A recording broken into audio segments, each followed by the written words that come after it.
Today I have a sewing technique video for you, and it's about sewing two types of pockets, the ones you'll see most commonly in pants and skirts, one with a slanted pocket opening and one with a curved pocket opening. If you're newer to sewing, this will help you a lot. Stay with me. Hi sewing friends, I'm Karina from liftingpinsandneedles.com. Welcome to this channel that is all about sewing, limitless sewing, and today is about pocket sewing. Now, if you've been following the videos I do, you know that I'm not that much of a fan of pockets, but mainly the pockets I don't like sewing are the ones that are inseam pockets on skirts and dresses. On pants though, I'm all for pockets, especially if they are anchored into the waistline. I love those types of pockets and I will sew them every time. There are a few exceptions where I have bypassed them, but I do like my curved pockets or my slanted pocket openings. A slanted pocket opening in more formal types of trousers, and then more casual ones will mainly have a curved pocket opening like the ones you see in jeans. So I've been working on some pants. I won't show you the finished product today. I'm just showing you the sewing techniques for the pockets. This is a video that could be a really good resource for you. Now, the pockets I'm going to show you can apply to both pants and skirts. You'll see these on either. I'm showing them to you on pants because that's what I was sewing. But if you see this type of technique on a skirt, you can be sure that it's also going to work as well. I have put together these two techniques here for you with the best practice that I find, in my opinion, so that you have a really good result there. Common steps that you'll see here, no matter what the shape of the pocket entrance is that you want to stabilize that pocket opening. No matter what the shape, you're going to have a pocket facing piece that you hopefully choose a really lightweight fabric to use. Something slippery might be good because it won't stick to the pant leg. And you're going to sew, you're going to trim seam allowances, you're going to snip if there's any curves, you're going to turn to the inside, under stitch, top stitch, put your pocket piece behind that will complete the missing area on your hip, and then you're going to sew that together, serge it, anchor that to the side seam and the waistline, and then your front leg is done with the pocket there, no matter what the shape. Super practical, in full detail. If you are newer to sewing, then this is going to help you a lot. And if you've sewn a lot of pockets, you might pick up something different here as well. So let's see how to sew the pocket that has a slanted pocket opening first. Don't you think this is starting to wear me? You've been raining down like hail. I'm weak. I have tried. This is the top area of a pant, the front piece. And when you have a pant that has this type of pocket, you will have a slanted area there, and you will have part of the hip area missing there. That's because that's going to be completed with the pocket that goes behind that. But on this pocket entrance that has a diagonal line, you will have a pocket facing. Usually this pocket facing is best cut with something very light. Something slippery is always nice so it doesn't stick onto the material of your main fabric. I like these satin linings. They're lightweight, they don't create bulk inside. They will have the same shape as the pocket entrance right there. They will include part of the hip line there. And then you can find different shapes here. Some will be square, doesn't really matter the shape, you know, it could be rounded, but this area will be in common with all of these pants or skirts. When you turn this over to the wrong side of the fabric, you can see the slash right there, and it is good practice to interface this so it prevents your pocket entrance from gaping. So I have a 1-inch wide non-stretch interfacing right there that will conserve that shape. When you have fabric that's cut at an angle, you go into a little bit of a bias there, so this area is prone to stretching out and deforming. So doing this is always good. Some patterns have you interface this edge and not this edge. I think it's good practice to interface one of them at least. If it's not the pocket entrance of the pant itself, at least this part of the pocket facing, one of them to be interfaced. Now, if you want to have a really firm pocket, you could interface both of these areas. In this case, I've just interfaced the area of the actual pant and not the pocket facing right there. This pocket facing will be always placed right sides together with the pant leg. I'm using the shiny side as the right side of the fabric, and that is touching the leg right there. You could be using other types of prints, other types of fabrics. Just make sure you place them right sides together. And now we're going to go ahead and sew there. Here's the front leg. with the pocket facing, right sides together, following the slant shape. And I've put my pins on this side. I'm going to be sewing from the side that's interfaced, and I have the pocket facing on the bottom. Because this is the side that's stable and interfaced, I want that on top, and I want the side that's not interfaced, which has the risk of stretching out, to be on the bottom. That's so I make sure the feed dogs help this one keep its length. If I sewed with the one that's not interfaced on the top, the presser foot and the act of sewing might stretch this piece out and you end up with a longer piece down there. That's the reason behind sewing with the interfaced side on top and the non-interfaced side on the bottom. So you just sew this seam with a regular stitch length with the seam allowance the pattern is suggesting. In this case it's 5/8 of an inch. It could be different, it could be 1/2 an inch, it could be 3/8 of an inch. I'm not going to be sewing both pockets on camera. I'll just be filming one of them because the steps are actually exactly the same. If the pocket you're sewing has a 3/8 seam allowance, you could always make that small line, trim it down, but it won't be that important. But I think if you're sewing with 1/2 an inch or 5/8, you definitely want to trim away some seam allowance. It's just too much to have in there. I'll just cut this down to 1/2 and leave it at 1/4 of an inch right here. Do that on both of the slanted areas. Now if you extend this, now you want to now sew on the edge here, and you want to have the seam allowance pointing towards the pocket facing. You can see right there, seam allowance is pointing towards the pocket facing. And now we're going to sew on the edge there, and that will ensure that when this is folded in, it will stay inside and it won't be seen. Some people like to understitch from the wrong side of the garment. That's why it's called understitching. I just cannot fathom doing that because I don't know what I'm doing, and this is the area that will be seen. So I do sew it on the right side of the fabric, but it is essentially understitching. Now you can use your regular presser foot to sew on the edge, but if you want something really neat, you can use a blind hem foot, put your needle to the left and sew between that little opening there. This metal ridge will go against the seam, and that will give you a stitch that's very neat. Looks very nice. Once you've done that seam on the edge, you can now flip this towards the inside of the pant leg, give it a nice press, and that will be the pocket opening like that. And it's going to be really stable. Look at this, super stable. It's not going to gape and stretch out. And you can see that it's this pocket facing that touches the pant leg directly. That's why I suggest using something lightweight and slippery so it doesn't stick to the pant leg. In some patterns you'll find there's an option that you can top stitch this as well, probably using 1/4 of an inch. Now the fact that you have top stitching in some instructions doesn't mean you don't need to understitch. If you just fold it and top stitch it, there's always the risk of this poking out anyway. But if you understitch, the lining will be like 1/8 of an inch inside and it will never be seen. So if you want to top stitch as well, do that, but you also need to have understitched also. After giving this a light press, I am going to go ahead and top stitch that down, especially with fabric like this that is crepe where you can press, but when you press it's not crisp like it is with linen or cotton or other fabrics like that. I've got 1/4 inch presser foot here. I like to use these presser feet. I think they always give you a nicer result. Of course you can sew with your regular presser foot and just try to sew very straight freehand, but if these little tools exist and they're so inexpensive, we might as well use them to get our garments to look extra nice. Okay, there is the slanted pocket opening slash pocket, and on the wrong side of the pocket you can see the row of understitching and top stitching. You have 2 parallel rows of sewing in there,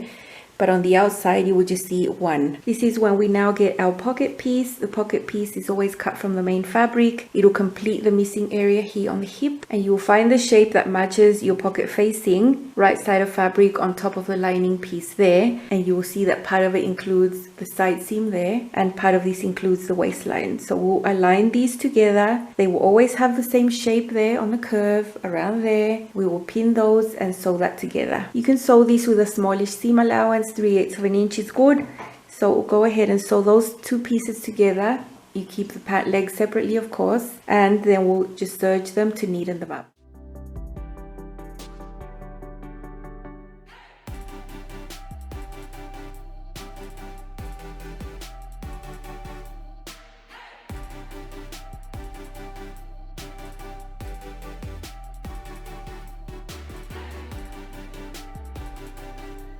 After sewing the 2 pocket pieces together and serging the edge, I have pressed it again, tidied it up, aligned this at the waist right there, and there's a small area here at the hip.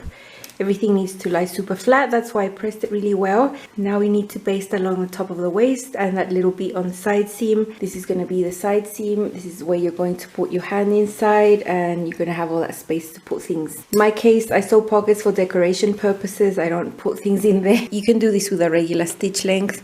Just make sure you're doing it at a smaller seam allowance than the one that's going to be used on the side seam and on the top, so it's not seen afterward. Here's how the finished pocket looks inside. It looks super nice. This is how it looks on the outside. You have the main fabric there, and that's where you put your hand in. This is very firm, top stitched, under stitched. All pockets have the same concepts of sewing, trimming seam allowances, under stitching, flipping inside, top stitching, and putting a piece that goes behind to complete this hip area.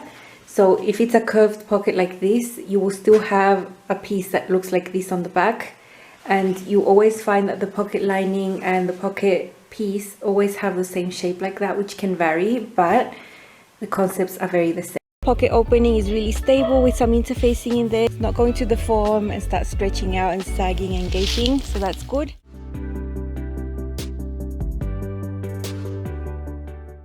Now, about this slanted pocket opening, I've heard this a lot from a lot of people, and I've seen this discussion online in many places. It's the idea that these types of slant pockets gape and open up.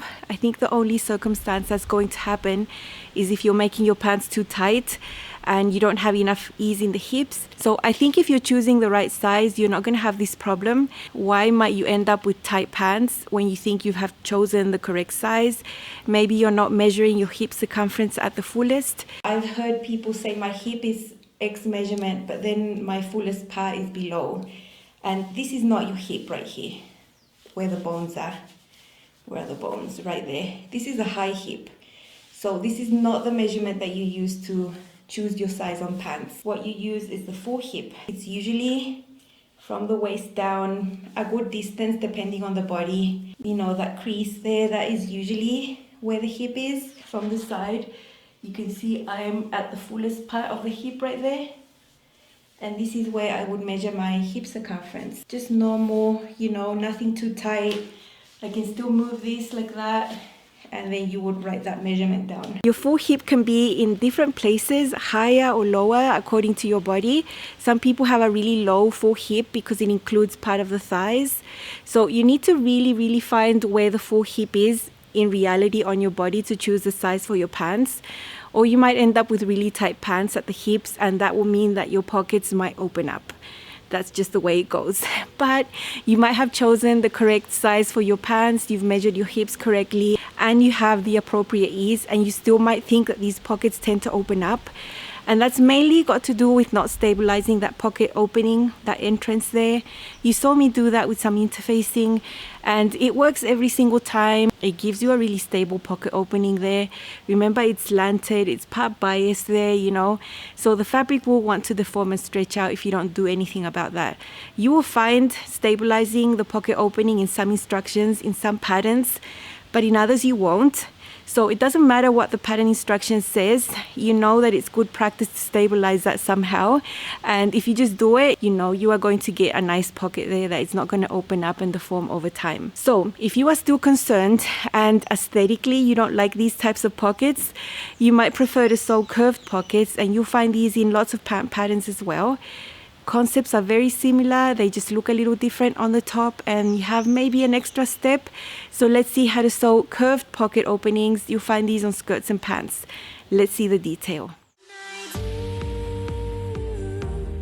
Time flashed by and I woke up on the other side of the moon. The sun don't rise, all the light is gone from me and you. Here we have one front leg.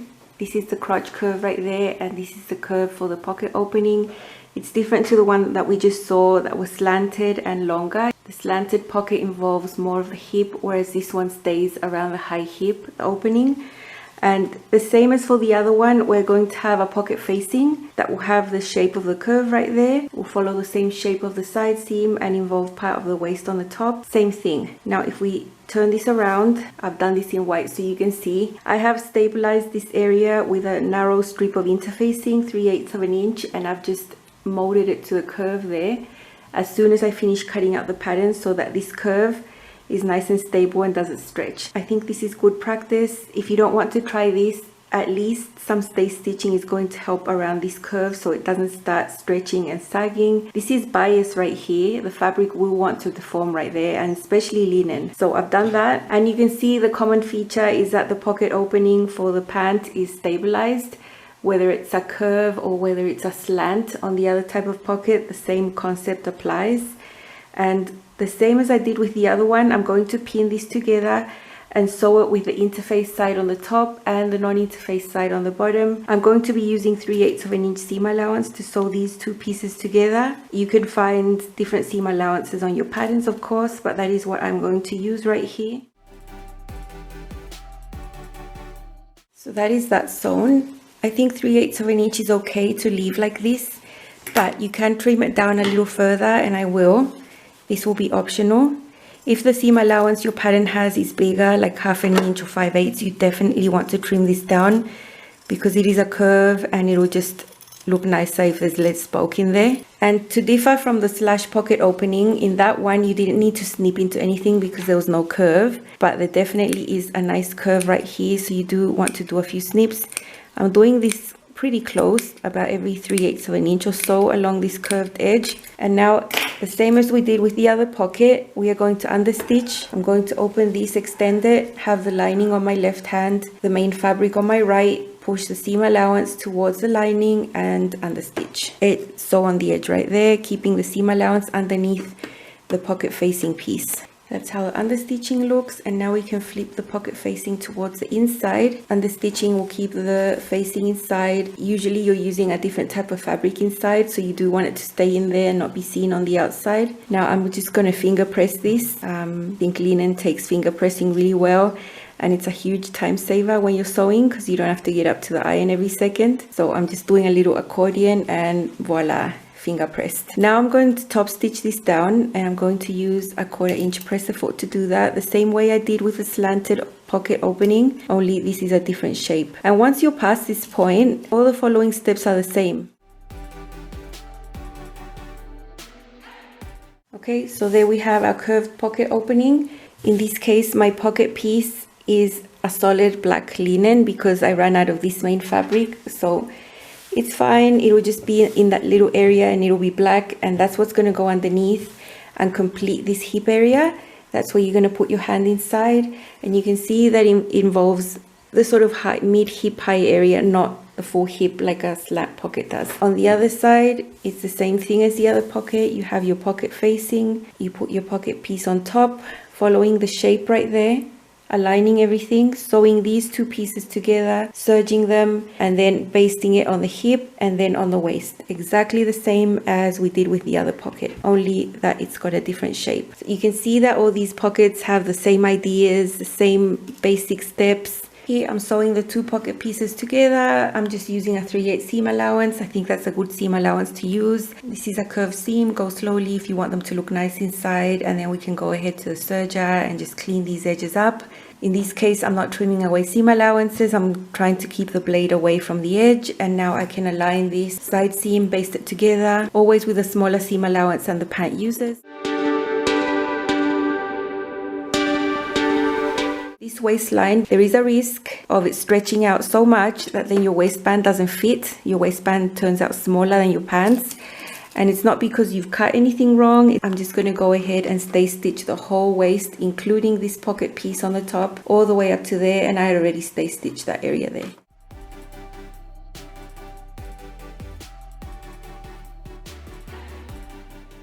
There is a curved pocket entrance like that, similar to what jeans have. These ones finish higher at the hip, the other ones finish lower. You still have the same good amount of space in there, it's just a different type of entrance.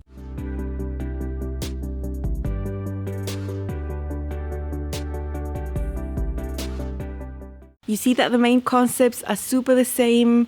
You do the same basic steps. The only thing that you do extra in these ones is that because it's a curve, after you've trimmed your seam allowance, you do a little bit of a snip in there to help the curve conform and press to the inside. Slightly different. If you know how to sew one, you definitely know how to sew the other one. Don't let the appearance of the pockets make you think it's totally different and that it's a new thing that you don't know how to do.